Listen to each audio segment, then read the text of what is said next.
É isso, galera. Estamos de volta com as últimas notícias do Fluminense neste sábado, falando ainda aqui direto de Orlando. Amanhã a gente viaja para Charlotte, bem cedinho assim, domingo pela manhã. Já vamos acompanhar a chegada do Fluminense lá em Charlotte, local do jogo, dessa decisão, dessa final contra a Inter de Milão, oitavas de final da Copa do Mundo. O Fluminense ainda treinou em Colômbia, treina na verdade, né? Já treinou neste sábado e amanhã pela manhã, bem cedinho também, treina lá em Colômbia, fará sua última atividade antes desse confronto, quando o técnico Renato Gaúcho irá bater o martelo definitivo em relação ao time titular. Quem será ou quem serão os 11 escolhidos por Renato para começarem esse jogo decisivo, esse jogo que vale o sonho de seguir na Copa do Mundo, que vale o sonho de avançar para uma quartas de final e depois poder enfrentar Manchester City ou Al Hilal. E no primeiro confronto das oitavas de final entre Botafogo e Palmeiras, deu ruim para o rival. O rival acabou sendo eliminado, o primeiro time brasileiro eliminado desta Copa do Mundo de Clubes. Palmeiras avança para as quartas de final,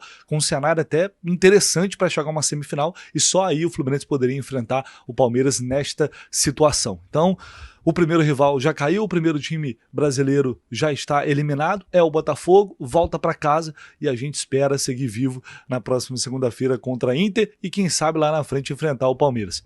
Enquanto isso, a Gazeta dello Sport, que é um dos principais jornais lá da Itália, publicou um artigo assinado pelo jornalista Francisco Pietrella, falando um pouco de Fluminense, apresentando o Fluminense para os italianos, para os torcedores da Internacional que não conhecem o Fluminense. E aí foi bem inusitada, para ser muito educado aqui, a forma como ele descreveu o Fluminense. E simplesmente no subtítulo da matéria, do artigo, já tem aqui: o próximo adversário da Inter tem Thiago Silva na defesa e um goleiro de 44 anos entre as traves. No banco, um jogador cult dos anos 80 na Itália. Até aí parece nada demais, né? Mas depois ele abre o artigo, vou colocar na tela para vocês. Ele diz: o Fluminense é uma caixa de histórias para serem contadas, uma de cada vez, extraindo-as com a delicadeza com que se revê fotos empoeiradas de uma vida passada. Há um rapaz de 44 anos que venceu uma Copa do Mundo Sub-17 com o Ronaldinho Gaúcho em 1997, ele está falando do Fábio. Há um zagueiro que deu uns golpes na tuberculose e depois conquistou o mundo, está falando do Thiago Silva.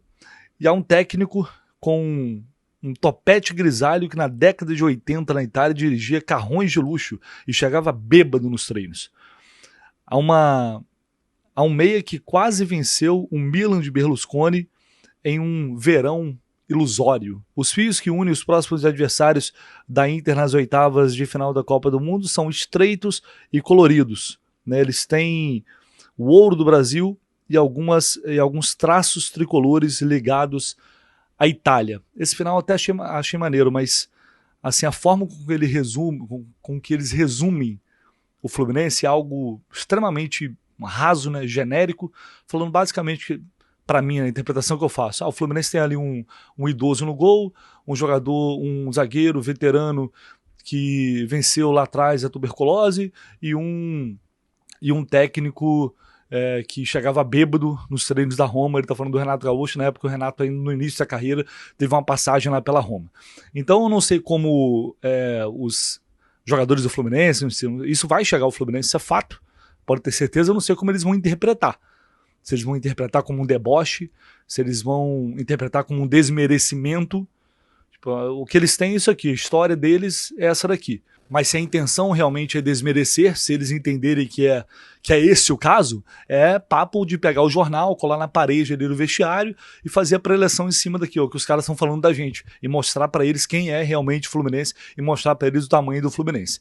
É o tipo de coisa que não garante vitória, talvez não mude nenhuma realidade, mas se faz parte do folclore do futebol, que faz parte daqueles momentos em que você busca outras alternativas para motivar os jogadores, se é que alguém precisa ser motivado para um jogo desse tamanho, mas, enfim, qualquer artifício que possa contribuir para deixar os caras com mais ânimo, com mais vontade de entrar e dar a vida ali dentro de campo. Talvez isso possa ser mais um artifício utilizado aí pela diretoria do Fluminense. Vamos ver, pela comissão técnica, evidentemente. Bom, em relação ao time, o Renato vai ter mais uma atividade, mas o que dá para dizer para vocês é que o Thiago Silva deve normalmente para o jogo, já falei sobre isso ontem aqui, depois Até o Renato comentou depois do jogo, em off ali, de que se fosse uma decisão, uma partida contra o Mamelodi, de certa forma até era, né?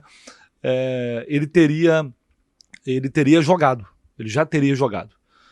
Mas a comissão técnica entendeu que era prudente segurar para o jogo mais importante que viria caso o Fluminense se classificasse, que foi o que aconteceu.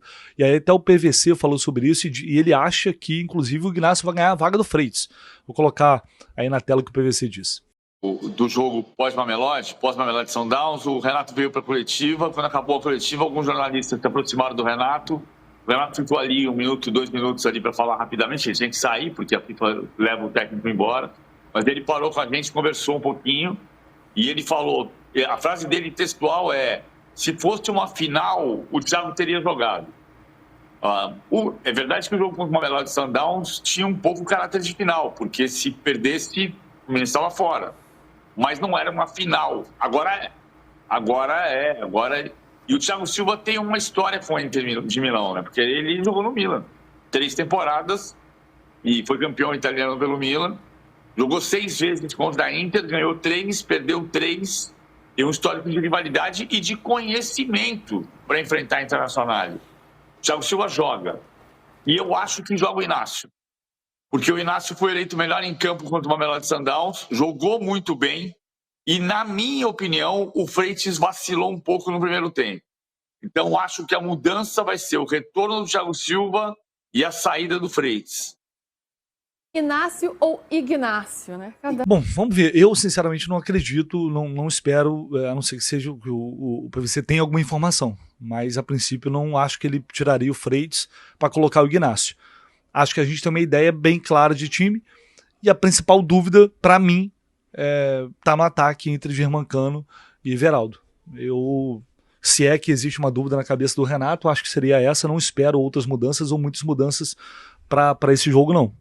Sinceramente, não espero, mas, enfim, ele tem mais uma atividade. E outra grande novidade que poderemos ter no banco de reservas é Soteldo, que está recuperado, já liberado pelo departamento médico, e ontem me passaram que o Soteldo tem grandes chances de ser relacionado. Ou seja, isso realmente deve acontecer. Se ele vai jogar ou não é outra história, eu acho improvável, mas pelo menos ele vai para o banco de reservas e aí terá automaticamente condições de fazer a sua estreia com a camisa do Fluminense. O Riquelme vinha lidando com um problema no joelho, com dores no joelho, isso o tirou de algumas atividades, mas ontem ele já foi a campo, hoje, pelo que eu tenho de informação, ele iria treinar também.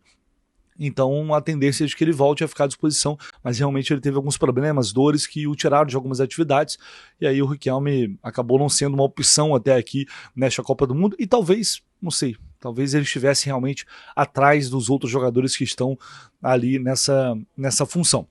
E pra gente... Bom, em relação ao time é isso, a gente vai buscar mais informações, mais novidades, e qualquer novidade, qualquer outra coisa, a gente volta aqui, obviamente, para trazer para vocês. E uma notícia que saiu sobre o JK, né, de que ele estaria, eu vou colocar aí na tela para vocês, insatisfeito lá no Pachuca com as poucas oportunidades. O Raul Gomes, que é um jornalista lá mexicano, publicou essa informação. Antes o Alan Pablo também tinha publicado. Ele diz aqui que o John Kennedy e o seu staff estão chateados com os poucos minutos que eles tiveram, que ele teve até agora, na verdade, que não é 100% do agrado do treinador em relação ao aproveitamento do John Kennedy, e que o brasileiro buscaria sua saída após o fim da Copa do Mundo. A diretoria tenta mantê-lo, mas parece bem complicado.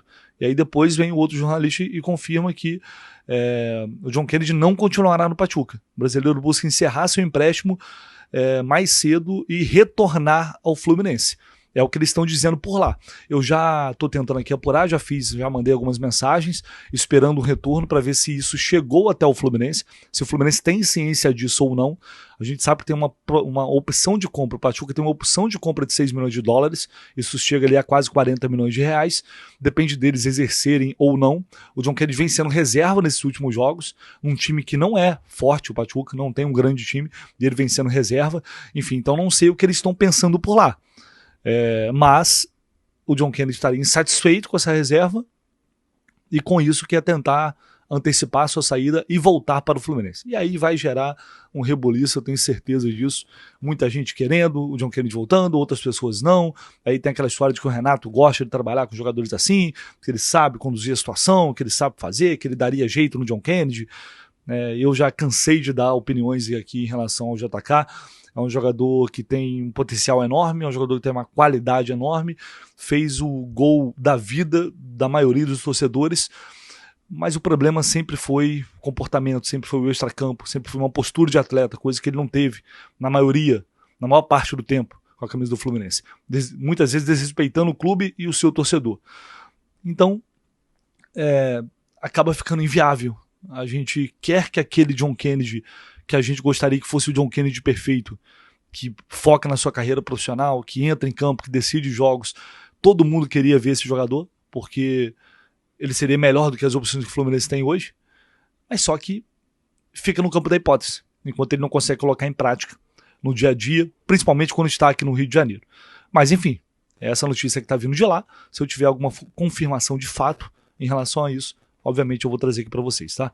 Você pode deixar seu like, se inscrever aqui no canal, seu comentário é muito importante, conto muito com a ajuda de vocês e a gente volta aqui sempre direto dos Estados Unidos, lado a lado com o Fluminense, em busca dessa vaga nas quartas de final.